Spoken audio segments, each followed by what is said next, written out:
aspirados de 3,5 litros para 1989. Então, a gente teve uma situação em que muitas equipes optaram por já colocar motores aspirados, como foi, por exemplo, a Benetton, que abandonou o motor turbo dela, que era aquele V6 120 graus, o Ford Tech, que era até um motor interessante, mas que nunca extraiu a potência dos seus rivais.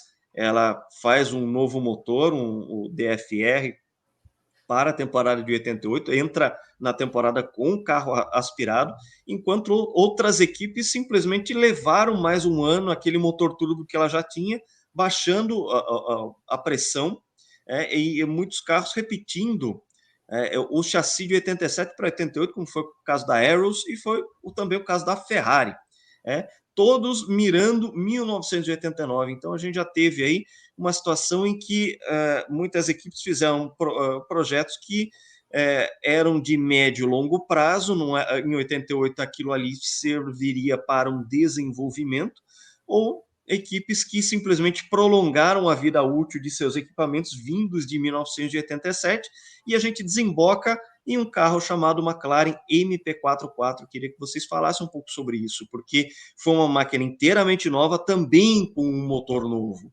A gente teve um chassi que era, esse número, consegui levantar, era 15% mais eficiente na questão de geração de downforce e arrasto.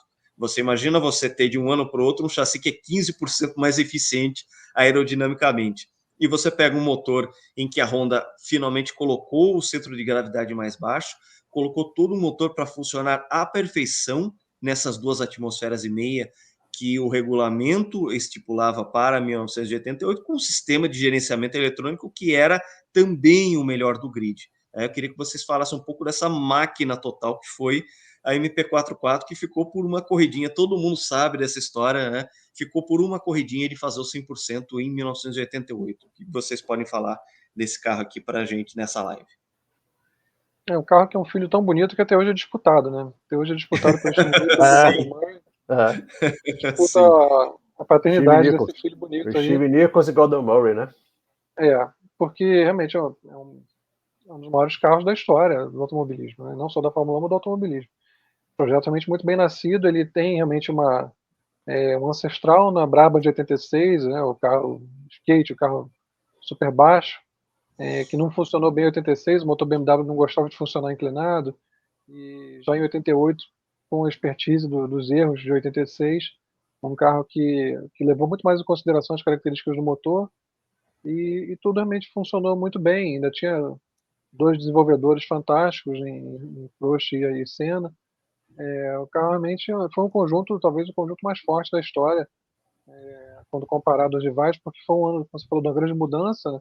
A grande mudança estava no horizonte, né, para 89, uma entrada enorme de muitas equipes pequenas. 89 foi uma temporada fantástica também sobre esse aspecto, e muita gente achou que não valia a pena investir tanto em 88. Então, você tem um encontro de duas situações, um time fortíssimo na McLaren e uma concorrência abaixo da média também. Então, juntou tudo para você ter um ano de domínio extremo, né? A gente vê esse San Marino, discrepância de tempo da McLaren para os outros times era absurda, né? E o carro estava no início do desenvolvimento dele.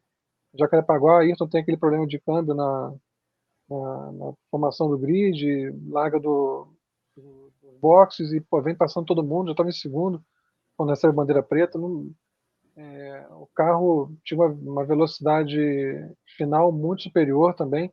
Você compara com a própria Lotus, que tinha o mesmo motor, mas não podia usar o mesmo motor porque tinha muito mais arrasto. Então eles tinham que trabalhar com consumo reduzido, não podiam usar plenamente o motor como a McLaren porque tinha muito mais arrasto, né, cara? Então, apesar de ser o mesmo motor, a McLaren aproveitava muito mais o potencial do motor do que a Lotus. O carro era sensacional e a concorrência estava realmente cambaleando. O assunto Lotus, é bom a gente trazer o assunto Lotus, porque a Lotus era a outra equipe que recebia fornecimento do motor Honda, era a rigor o mesmo motor, só que com um chassi que era muito pior, né? E isso acabou atingindo em cheio a própria história da equipe Lotus e a vida de Nelson Piquet nessa Lotus, ele carregando o número 1 do carro, ele sendo campeão em 1987, e não podendo fazer muita coisa com aquele carro. Foi citado aí San Marino, em que a McLaren estava realmente num outro universo, em que o carro Lotus, com rigorosamente o mesmo motor, estava andando 3 segundos por volta. O Piquet tomou 3 segundos do Ayrton Senna, tá? Usando o mesmo motor. Tomou uma volta na E corrida. na corrida tomou a volta, Chegou em exatamente. terceiro, tomou a volta.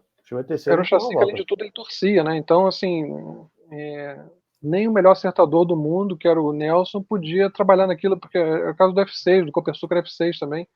Um chassi que torce, cara, ele é imprevisível, ele não responde, ele não paralisa. Você não tem como desenvolver um carro que torce, que não tem rigidez, é complicado. Então... O Jack Stewart fez uma série de test drives com carros de Fórmula 1 desse fim dos anos 80, pegou carro aspirado, pegou carro turbo e pegou essa Lotus de 1988, a Lotus 100T, e ele foi bastante enérgico na resenha dele, falando que o carro era uma decepção, que ele não tinha um bom encaixe entre chassi e motor, a tração, o carro se mostrava imprevisível, ele não gostou também da posição de dirigir, o cockpit era muito fechado também, a integração do carro, motor, aerodinâmica, chassi, estava tudo errado ali, e a gente só soube a medida de quanto estava errado pela medida de quão certo estava a McLaren nesse aspecto. E eu trago, inclusive, essa questão, né? A gente já falou aqui que os rivais realmente estavam empurrando com a barriga e mirando 1989, a gente já falou da Ferrari, falou até de equipes aí de meio do grid, como foi a Aeros, que, por exemplo, eu até hoje tenho muita dificuldade de saber um carro de 87, um carro de 88, olhar a foto e falar assim, qual que é qual, ao mesmo tempo que a gente também teve uma Williams que perdeu o motor Honda e fez a temporada com um V8 Judd, que também não era lá grandes coisas, então a gente tinha realmente uma concorrência muito combalida para concorrer com um conjunto que, como já foi frisado aqui, foi um dos mais fortes da história. Então aí